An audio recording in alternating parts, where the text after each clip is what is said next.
ಆ ವಾತಾವರಣ ಕಂಡು ದೇವತೆಗಳು ಬಂದು ಪ್ರಾರ್ಥನೆ ಮಾಡ್ತಾ ಇದ್ದಾರಂತೆ. ಅದು ಎಲ್ಲಿ ಉಂಟು ಅಂತ ಕೇಳಿದರೆ ಆ ಆಶ್ರಮ ಎನ್ನುವಂಥದ್ದು ಚಂದ್ರಭಾಗ ಮತ್ತು ಸಾಭ್ರಮತಿ ಎನ್ನುವಂತಹ ನದಿಗಳ ಒಂದು ಸಂಗಮ ಸ್ಥಾನ ಅಂತ ಹೇಳ್ತಾರೆ.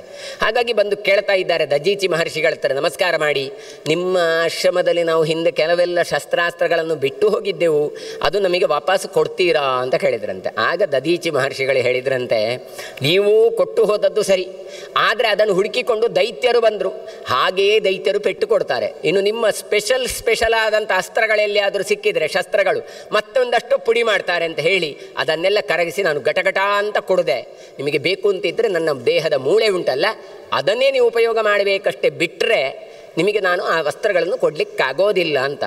ಆಗ ಹೇಳಿದ್ರಂತೆ, ಹಾಗಾದ್ರೆ ಅದನ್ನು ತೆಕ್ಕೊಳ್ಳೋದು ಹೇಗೆ ಅಂತ. ನೋಡಿ, ಲೋಕೋಪಕಾರಕ್ಕೋಸ್ಕರ ನಾನು ಬದುಕಿದ್ದಾಗಲೇ ನನ್ನ ದೇಹದ ಮೂಳೆಗಳನ್ನು ನೀವು ತೆಗೆದುಕೊಳ್ಳಿ ಅಂತ ಹೇಳಿದರು.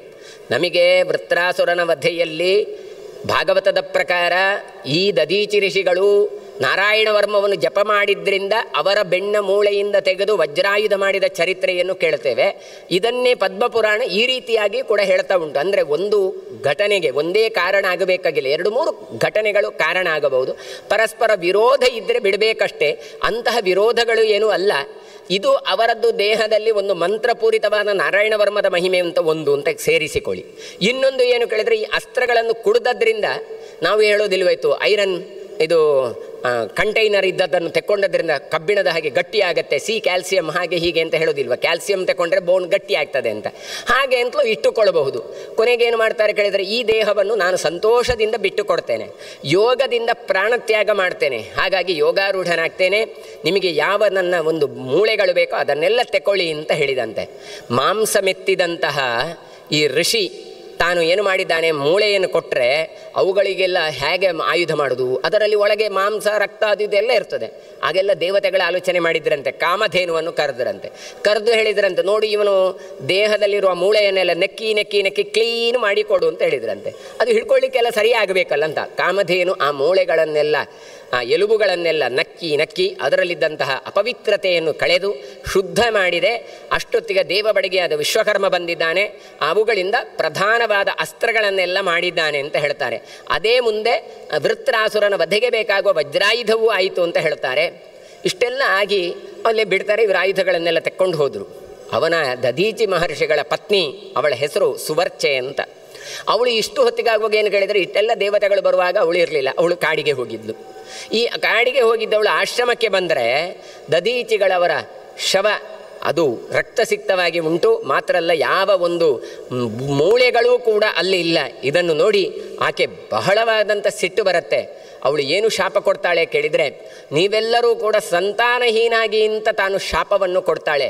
ಮಾತ್ರ ಅಲ್ಲ, ಆಕೆ ತುಂಬು ಗರ್ಭಿಣಿಯಾಗಿದ್ಲು. ಹಾಗಾಗಿ ಅವಳು ಹೇಳ್ತಾ ಇದ್ದಾಳೆ, ನಾನು ಸಾಯ್ಬೋದಿತ್ತು ಋಷಿಗಳಿಗೋಸ್ಕರ ಅಂತ, ಆದರೆ ಗರ್ಭಿಣಿ ಆದದ್ರಿಂದ ದೇಹತ್ಯಾಗವನ್ನು ಮಾಡಲಿಕ್ಕಾಗೋದಿಲ್ಲ ಅಂತ. ಏನು ಮಾಡಿದ್ಲವಳು ಅಂತ ಕೇಳಿದರೆ, ಇದೇ ನದಿ ತೀರದಲ್ಲಿ ದುಗ್ಧೇಶ್ವರ ಎನ್ನುವಂಥ ಯಾವ ಒಂದು ಜಾಗ ಉಂಟು, ಅಲ್ಲಿಗೆ ಬಂದಿದ್ದಾಳೆ. ಬಂದು ಮರದ ಯಾವುದು ಅಶ್ವತ್ಥ ಮರದ ಬುಡದಲ್ಲಿ ಕೂತು ಭಗವಂತನನ್ನು ತಾನು ಧ್ಯಾನ ಮಾಡ್ತಾ ಕೂತಿದ್ದಾಳೆ. ಇವಳಿಗೆ ಒಂದು ಹಂತದಲ್ಲಿ ತನ್ನ ಮೇಲೆ ಒಂದು ಜಿಗುಪ್ಸೆ ಬಂದಿದೆ. ಏನಪ್ಪ, ಈ ಹುಡುಗನನ್ನು ಅಥವಾ ಹೊಟ್ಟೆಯಲ್ಲಿದ್ದ ಮಗುವನ್ನು ನಾನು ಧಾರಣೆ ಮಾಡಬೇಕು, ಅಪ್ಪನೇ ಇಲ್ಲ, ತನ್ನ ದೇಹವನ್ನು ಎಲ್ಲ ಕೊಟ್ಟು ದೇವತೆಗಳಿಗೆಲ್ಲ ಕೊಟ್ಟು ಬಿಟ್ಟಿದ್ದಾರೆ. ಹಾಗಾದರೆ ಈ ಮಗ ಆದರೂ ಪಕ್ಕ ಬರ್ಬೋದಿತ್ತಲ್ಲ, ಈ ಮಗ ಇಲ್ಲದಿದ್ದರೆ ನಾನು ಸೂಸೈಡ್ ಮಾಡಿಕೊಳ್ತಾ ಇದ್ದೆ, ಆತ್ಮಹತ್ಯೆ ಮಾಡಿಕೊಳ್ತಾ ಇದ್ದೆ. ಆದರೆ ಏನು ಮಾಡುವ, ಸತಿಸಹಗಮನ ಮಾಡಬೇಕಿತ್ತು. ಆದರೆ ಈ ಮಗು ಆದದ್ರಿಂದ, ಗರ್ಭಿಣಿ ಆದದ್ರಿಂದ ದೇಹತ್ಯಾಗ ಮಾಡಬಾರದು ಅಂತ ಇದ್ದದ್ರಿಂದ ನಾನು ದೇಹತ್ಯಾಗ ಮಾಡಲಿಲ್ಲ. ಈ ಕರ್ಮದ ಮಗು ಹೊರಗೆ ಬರುವುದಿಲ್ಲ ಅಲ್ಲ ಅಂತೇಳಿ ಒಂದು ಕಲ್ಲನ್ನು ಹಿಡ್ಕೊಂಡು ಹೊಟ್ಟೆಯನ್ನು ಗುದ್ದಿಕೊಂಡಿದ್ದಾಳೆ. ಗುದ್ದಿಕೊಂಡಲ್ಲಿಯೇ ಮಗು ಹೊರಗೆ ಬಂದಿದೆ, ಡೆಲಿವರಿ ಆಗಿದೆ. ಡೆಲಿವರಿ ಆದದ್ರಿಂದ ಅದಕ್ಕೆ ರುದ್ರದೇವರ ಅಂಶದಿಂದ ಹುಟ್ಟಿಕೊಂಡವ ಈ ಮಗು ಅಂತ ಹೇಳ್ತಾರೆ. ಪಿಪ್ಪಲಾದ ಅಂತ ಅವನಿಗೆ ಹೆಸರನ್ನು ಕೊಟ್ಟಿದ್ದಾರೆ. ಯಾಕೆ ಪಿಪ್ಪಲ ಅಂದರೆ ಅಶ್ವತ್ಥ ವೃಕ್ಷಕ್ಕೆ ಹೆಸರು.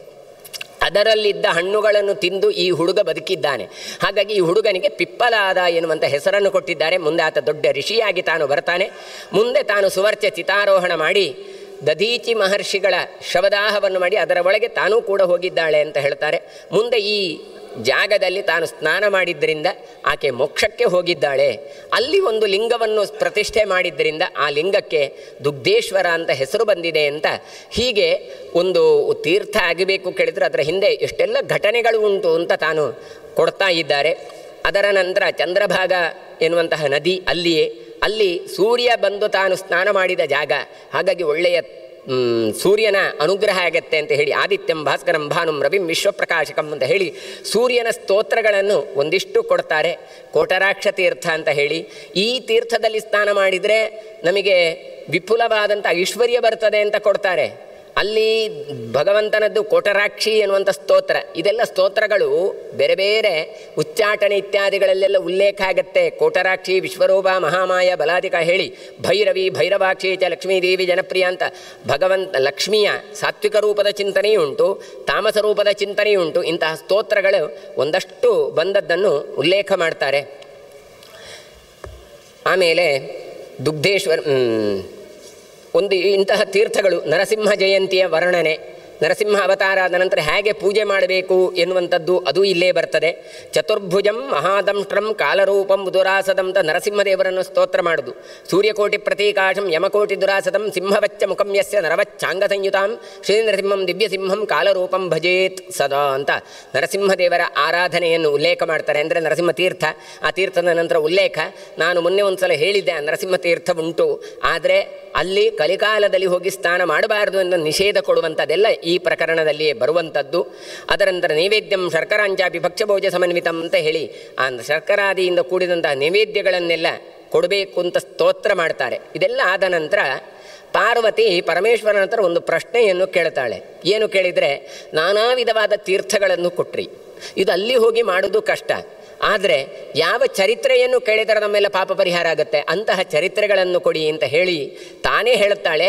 ಭಗವದ್ಗೀತೆಯ ಮಹಾತ್ಮೆಯನ್ನು ಕೇಳಬೇಕು ಅಂತ ಹೇಳ್ತಾರೆ. ಈಗ ಹಾಗಾಗಿ ಕಾಕತಾಳಿಯೋ ಎನ್ನುವ ಹಾಗೆ ಗೀತೆಯ ಮಹತ್ವವನ್ನು ಹೇಳುವಂತಹ ಚರಿತ್ರೆಗಳನ್ನು ಇಲ್ಲಿ ಉಲ್ಲೇಖ ಕೊಡ್ತಾರೆ. 18 ಅಧ್ಯಾಯಗಳುಳ್ಳ ಭಗವದ್ಗೀತೆಗೆ 18 ಚರಿತ್ರೆಗಳನ್ನು ಕೊಡ್ತಾರೆ.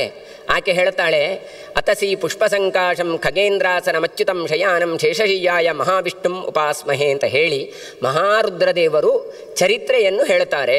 ಏನು ಕೇಳಿದರೆ, ಭಗವಂತ ತಾನು ಮಲಗಿದ್ದಾನೆ ಅಂತ ಮಹಾವಿಷ್ಣುವನ್ನು ನಾನು ಉಪಾಸನೆ ಮಾಡಿಕೊಂಡು ವಿಷ್ಣುವಿನ ಮಹಾತ್ಮೆಯನ್ನು ಹೇಳುವಂಥ ಭಗವದ್ಗೀತೆಯ ಚರಿತ್ರೆಯನ್ನು ಹೇಳುತ್ತೇನೆ ಅಂತ ಹೇಳಿ ಆ ಭಗವದ್ಗೀತೆಯ ಸ್ವರೂಪವನ್ನು ಭಗವಂತನಿಗೆ ಹೋಲಿಸಿ, ಭಗವದ್ಗೀತೆ ಎನ್ನುವುದು ತನ್ನ ದೇಹ ಅಂತ ಭಗವಂತ ಹೇಳ್ತಾನೆ ಅಂತ ಹೇಳಿ ಮೊದಲಿನ 5 ಅಧ್ಯಾಯಗಳು ಪರಮಾತ್ಮನ ಪಂಚಮುಖಗಳು, ಒಂದೊಂದು ಅವಯವಗಳಿಗೆ ಹೀಗೆ ಅಂತ ಹೇಳ್ತಾ ಹೃದಯ ಭಾಗ ಯಾವುದು ಕೇಳಿದರೆ 15ನೇ ಅಧ್ಯಾಯ ಅಂತ ಹೀಗೆ ಇಡೀ ಒಂದು ಗೀತಾ ಪುರುಷ ಅಂತ ಕಲ್ಪನೆ ಮಾಡಿ ಪ್ರತಿಯೊಂದು ಕೂಡ ಅಲ್ಲಿ ಮುಖ್ಯ ಎನ್ನುವಂಥದ್ದನ್ನು ಕೊಡ್ತಾರೆ.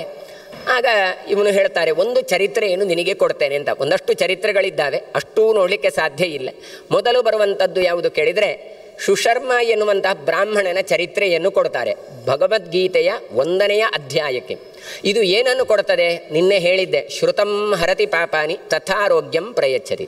ಈ ಚರಿತ್ರೆಗಳನ್ನು ಕೇಳಿದರೆ ಪಾಪ ಪರಿಹಾರ ಆಗುತ್ತೆ, ಆರೋಗ್ಯ ವೃದ್ಧಿ ಆಗತ್ತೆ. ಇದಕ್ಕೆ ಪ್ರಸಿದ್ಧವಾದಂಥ ಉದಾಹರಣೆ ಒಂದು ಯಾವುದು ಕೇಳಿದರೆ ಜಟಾಯು ಸಂಪಾತಿಯವರ ಚರಿತ್ರೆ ರಾಮಾಯಣದಲ್ಲಿ. ಜಟಾಯು ಸಂಪಾತಿ ತನ್ನ ರೆಕ್ಕೆಯನ್ನೆಲ್ಲ ಸುಟ್ಟುಕೊಂಡ ಬಳಿಕ ಸಾಯ್ತೇನೆ ಅಂತ ಹೊರಟಾಗ ರಾಮಾಯಣದ ಚರಿತ್ರೆಯನ್ನು ಕೇಳಿ ಕೇಳಿ ಕೇಳಿ ಮತ್ತೆ ತನ್ನ ರೆಕ್ಕೆ ಚಿಗುರುವಂಥ ಚರಿತ್ರೆಯನ್ನು ರಾಮಾಯಣದಲ್ಲಿ ಕೇಳ್ತವೆ. ಅದೇ ರೀತಿ ಅಂದರೆ ರಾಮಾಯಣವನ್ನು ಕೇಳಿದರೆ ಪಾಪ ಪರಿಹಾರ ಆಗಿ ಆರೋಗ್ಯ ವೃದ್ಧಿ ಆಗುತ್ತೆ ಅಂತ ಒಂದು ಕೊಡ್ತಾರೆ. ಅದೇ ರೀತಿಯಾಗಿ ಇಲ್ಲಿ ಕೊಡುವಂಥದ್ದು ಕೂಡ ಹಾಗೆಯೇ. ಏನು ಕೇಳಿದರೆ, ಪೂರ್ವಕಾಲದಲ್ಲಿ ಸುಶರ್ಮ ಎನ್ನುವಂಥ ಒಬ್ಬ ಸಮೃದ್ಧಿಯಾದಂತಹ ಬ್ರಾಹ್ಮಣ ಇದ್ದ. ಒಳ್ಳೆ ಬ್ರಾಹ್ಮಣ ವಂಶದಲ್ಲಿ ಹುಟ್ಟಿದ್ದಾನೆ, ಬೇಕಾದಷ್ಟು ಸಂಪತ್ತು ಉಂಟು. ಆದ್ದರಿಂದ ಏನು, ಹೆಸರಿಗೆ ಮಾತ್ರ ಬ್ರಾಹ್ಮಣನಾಗಿ ಬಿಟ್ಟ. ಮತ್ತೆ ಒಂದು ದಿನ ದೇವರ ಧ್ಯಾನ ಮಾಡಲಿಲ್ಲ. ನೋಡಿ, ಪೂರ್ತಿ ಸುಖ ಇದ್ದರೆ ಸಂಕಟ ಬಂದಾಗ ವೆಂಕಟರಮಣ, ಇದು ಸಂಕಟವೇ ಇಲ್ಲ ಅಂತಾದ ಮೇಲೆ ನಾನೇ ಎಲ್ಲ ಎನ್ನುವಂಥ ಭಾವ ಬರ್ತದೆ. ಹಾಗಾಗಿ ಇವನಿಗೆ ಬೇಕಾದಷ್ಟು ಸಮೃದ್ಧಿ ಇದ್ದದ್ರಿಂದ ತಾನು ಯಾವ ಅನುಷ್ಠಾನವನ್ನು ಮಾಡಲಿಲ್ಲ, ತಪಸ್ಸು ಮಾಡಲಿಲ್ಲ, ಜಪ ಮಾಡಲಿಲ್ಲ, ಹೋಮ ಮಾಡಲಿಲ್ಲ, ಹವನ ಮಾಡಲಿಲ್ಲ. ಮತ್ತು ಹುಟ್ಟುವಾಗ ಬೇಕಾದಷ್ಟು ಸಂಪತ್ತಿದ್ದದ್ರಿಂದ ಆ ಹಣವನ್ನು ಹೇಗೆ ಖರ್ಚು ಮಾಡೋದು ಅಂತಲೇ ಆಲೋಚನೆ ಮಾಡಿದ್ದ. ಹಾಗಾಗಿ ಸುಖಲೋಲುಪನಾಗಿ ಏನು ಮಾಡಿದ ಕೇಳಿದರೆ, ಆ ಯಾವ ವ್ಯಾಪಾರ ಇತ್ಯಾದಿಗಳು ಮಾಡದೆ ಇದ್ದ ಹಣವನ್ನು ಉಪಯೋಗ ಮಾಡಿ ಸುಖದಲ್ಲೇ ತಲ್ಲಿನಾದ. ನೀವು ಆಲೋಚನೆ ಮಾಡಿ, ಹಣ ಖರ್ಚು ಹೇಗೆ ಮಾಡೋದು ಕೇಳಿದರೆ, ಅವಿಹಿತವಾದ ಎಲ್ಲ ಕೆಲಸಗಳನ್ನು ಮಾಡಿದರೆ ಆಯಿತು, ಒಂದಲ್ಲ ಒಂದು ದಿನ ಅವ ಸುಖವನ್ನು ಪಡೆಯಲಿಕ್ಕೋಸ್ಕರ ಖರ್ಚು ಮಾಡಿದ ಹಣ ಎಲ್ಲ ಖಾಲಿಯಾಗಿ ಬಿಡ್ತದೆ. ಹೀಗೆ ಆಯುಷ್ಯ ಎಲ್ಲ ಸುಖದಲ್ಲೇ ಮುಗಿದು ಹೋಯಿತು.